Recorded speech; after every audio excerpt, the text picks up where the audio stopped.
Machilipatnam plus Vijayawada plus Guntur is equals to మావిగన్. AP capital subject లో కొత్త చాప్టర్ మొదలైందా? జగన్ ఇంట్రడ్యూస్ చేసిన మావిగన్ సౌండ్ పై ఏపీ ఏమనుకుంటోంది? గతంలో చంద్రబాబు డిజైన్ చేసిన విజిటిఎం ఫార్ములాకి జగన్ తాజా ఐడియాలజీకి తేడాలేంటి? ఏది ఫ్యూచరిస్టిక్, ఏది చీప్ అండ్ బెస్ట్? మూడు ముక్కలాట మళ్లీ మొదలు పెట్టారన్న కూటమి నేతల కామెంట్లకి వైసీపీ నుంచి కౌంటర్లెక్కడా? మచిలీపట్నం నుంచి ఎంఏ తీసుకోండి, విజయవాడ నుంచి విఐ తీసుకోండి, గుంటూరు నుంచి జియుఎన్ తీసుకోండి, మావిగన్ అని పేరు పెట్టండి. మచిలీపట్నం, విజయవాడ, గుంటూరు, మావిగన్. ఒకవైపు అమరావతికి చట్టబద్ధత బిల్లుపై ఢిల్లీలో పార్లమెంటు వేదికపై డిబేట్లు జరుగుతుంటే, ఇక్కడ ఏపీ గల్లీలో క్యాపిటల్ కి కొత్త డెఫినిషన్ తెరమీదకొచ్చింది. తమ జమానాలో విశాఖ, కర్నూల్, అమరావతి అని మూడు రాజధానుల సూత్రాన్ని రాసుకున్న వైసీపీ ఇప్పుడు కోస్తాంధ్రలోనే ఉన్న మూడు నగరాల కలయికతో కొత్త ఫార్ములాను తెరపైకి తీసుకొచ్చింది.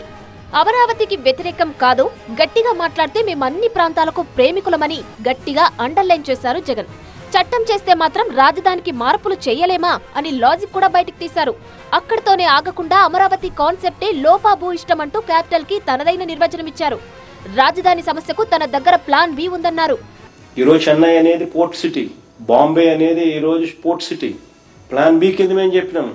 మచిలీపట్నం టు విజయవాడ 70 కిలోమీటర్లు, విజయవాడ టు గుంటూరు మరో 40 కిలోమీటర్లు, మొత్తం ఈ 110 కిలోమీటర్లు నేషనల్ హైవే రోడ్డు ఉంది. ఈ నేషనల్ హైవేకు కాస్త అటు ఇటుగా ఈ మొత్తం క్యాపిటల్ ఏరియా కింద డిక్లేర్ చేయండి. మచిలీపట్నం నుంచి ఎంఏ తీసుకోండి, విజయవాడ నుంచి విఐ తీసుకోండి, గుంటూరు నుంచి జియుఎన్ తీసుకోండి, మావిగన్ అని పేరు పెట్టండి. మచిలీపట్నం, విజయవాడ, గుంటూరు, మావిగన్. సరే, గన్ అంటే బాగుండదు నీకు, అది జగన్ అనేది గుర్తుకొస్తుంది లేదనుకుంటే సరే వేరే పేరు పెట్టండి. Port city Machilipatnam, central city Vijayawada, మిర్చి సిటీ గుంటూరు, ఈ ట్రిప్లెట్ ని కలిపి ఒక లైన్ మీదకి తీసుకొచ్చి ఇన్ఫ్రా డెవలప్ చేయొచ్చుగా. ఆ విధంగా స్టేట్ క్యాపిటల్ రీజియన్ ఎస్సీఆర్ ని డిజైన్ చేసుకోవచ్చు కదా. కష్టము తగ్గుతుంది, ఖర్చు ఆదా అవుతుంది, చీప్ అండ్ బెస్ట్ క్యాపిటల్ తయారవుతుంది అన్నారు Jagan. Jagan the just like that అలా అనేసారా, లేక ఫ్యూచర్ మీద స్పష్టమైన అవగాహనతో అన్నారా అని చర్చ జరుగుతోంది ఏపీలో. అసలు మావిగన్ ఆయన ఉద్దేశం ఏందో అర్థం కాల. చెప్పాడు వాడు, చూసా నేను టీవీలో చక్కగా చూసా. ఎందుకు అంటున్నాడు, కన్ఫ్యూజ్ చేయడమే, ఇది ఏమీ లేదు. ఆ రోజు మూడు ముక్కలు ఆట ఆడాడు, ఇంకా ఆ మూడు ముక్కలు ఆట కుదరదని ఇక్కడ ఒక మూడు ముక్కలు ఆటలు తీసుకొచ్చాడు, ఇంకా అంతమించి లేదు. అంత చులకనగా మాట్లాడావు.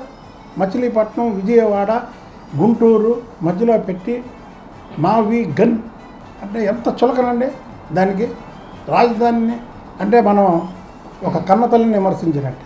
ఇప్పుడు జగన్ చెబుతున్న మావిగన్ లాగే ఒకప్పుడు చంద్రబాబు కూడా విజిటిఎం అనే కాన్సెప్ట్ ని వర్కౌట్ చేశారు.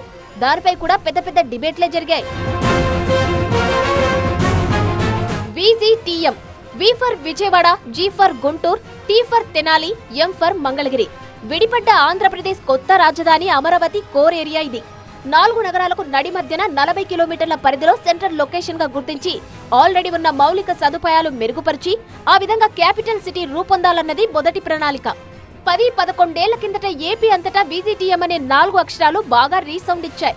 విజిటిఎం అర్బన్ డెవలప్మెంట్ అథారిటీ పేరుతో ఓ వ్యవస్థ కూడా ఉండేది. అది తర్వాత క్యాపిటల్ రీజియన్ డెవలప్మెంట్ అథారిటీ సిఆర్డీఏగా పేరు మార్చుకుంది. కానీ మచిలీపట్నం నుంచి గుంటూరు వరకు విజయవాడను కలుపుకుంటూ 110 కిలోమీటర్ల ప్రాంతాన్ని రాజధానిగా డిక్లేర్ చేయాలన్నది జగన్ చెప్పిన మావిగన్ ప్లాన్. హైవేకు 2 వైపులా అభివృద్ధి చేస్తే సరిపోతుందనేది ఆయన ఇచ్చిన ఐడియా.